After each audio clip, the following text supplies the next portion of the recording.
ईश्वरपूर जिंकलीस ना तुम्ही, मग करायचं तर तिथे पहिलं गेलं असतं. कारण मी हे मानतो की बा आम्ही जिल्ह्यामध्ये जिंकलो पण ईश्वरपूर हरलो, हा आमचा मोठा पराभव आहे.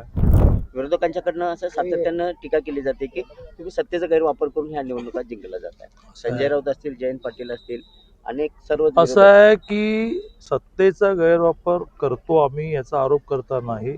ईश्वरपूर जिंकलीस ना तुम्ही, मग करायचं तर तिथे पहिलं गेलं असतं.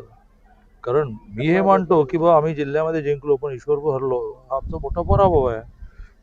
पहिले तर सगळे सत्तेचे गैरप्रकार तिथे गेले असते. त्यामुळे विरोधकांचं काय झालंय की स्वतः निवडून आलं.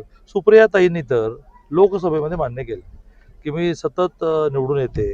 जर ईव्हीएम मध्ये गडबड असेल का पवारांची लेख म्हणून तिकडे आम्ही दुर्लक्ष करतो, ईव्हीएम मध्ये गडबड असेल तर मी पण हरले असते. हे त्यांनी ईव्हीएम मध्ये काही गडबड नसती, मतचोरी नावाचं काही नसतं.